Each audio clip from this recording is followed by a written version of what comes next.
Basic Education Minister Siviwe Gwarube, her public works counterpart Dean Macpherson, said to be handing over upgraded sanitation facilities at Deda Primary School in Ozwathini.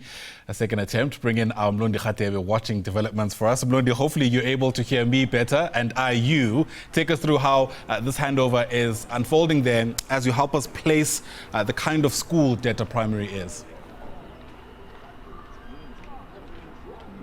Deda Primary is one of the rural schools in KwaZulu-Natal. Especially, they've been suffering with the toilets in this area because they're telling us they've been using pit toilets for just over 700 learners using 3 pit toilets in this school. But I'll just rope in the Minister of Basic Education, Siviwe Gwarube, just to brief us, tell us about the situation in the school now. Yes. Thank you very much, Minister, for your time. Briefly about the situation, the pit toilets, getting rid of pit toilets in the school.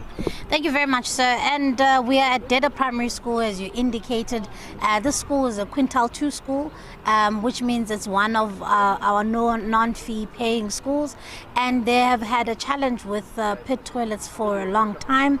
Over 600 learners who come here were sharing about 3 pit toilets until a partner, Breadline, came on board and decided to assist the school. And I think for us, what this really represents is, one, our commitment to eradicate all pit toilets by next year.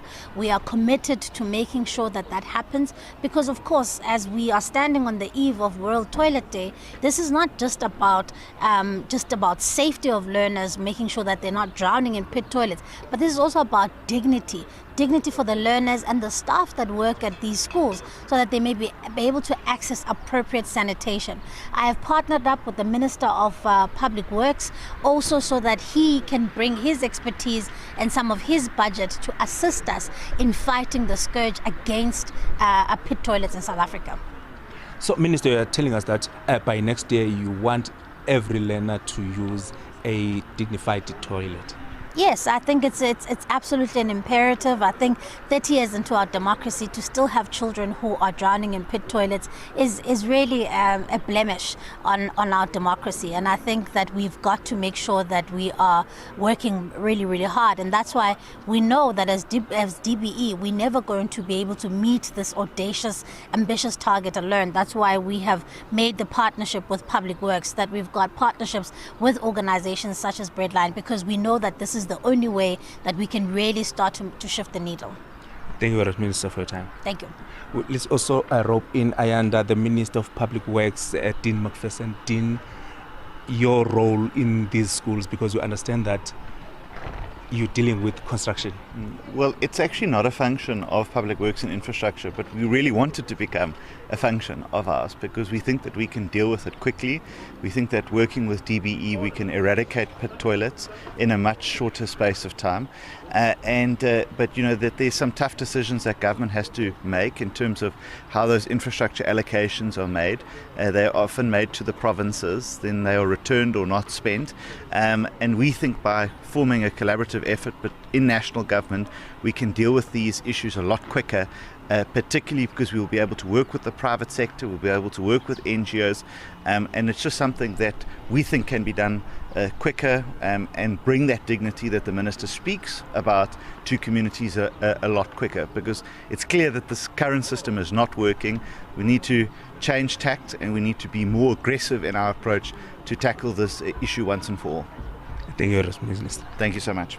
I'll just step out of the shot and then try to go to one of the toilets so that the viewers at home can also see that how is this upgrade going in this school. They are harvesting water. They've got water tankers that are basically keeping water for them. And inside the toilets, you could see that the mechanism that is used also accommodate the learners because they just use the water from the tankers, not the water from the pumps, because you remember that this is a rural area in this area of Ozwathini, where the learners basically they are busy with this using this kind of toilet, but you see the urine that you can just open when you're done using the toilet. The water that they are using comes from that water tanker that is placed outside. Also, the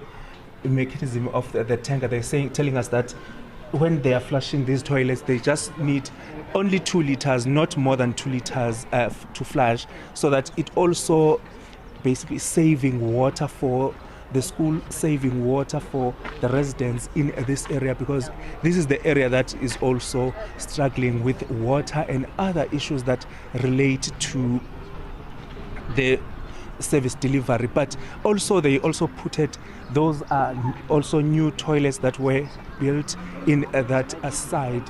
You could see that there's that a bucket that is behind the toilet that is they're saying that it can carry 60 liters, and to flush using in that toilet you just need only 2 liters, so that you'll be able to flush all at the toilet. Back to you in studio, Ayanda, for now. Mlondi Radebe, thanks very much indeed. It's certainly a long overdue intervention, and one gets the sense that a whole lot more can still be done there. But for now, Mlondi Radebe reporting live there from Ozwathini. It's a place in KwaZulu-Natal. Thanks very much indeed.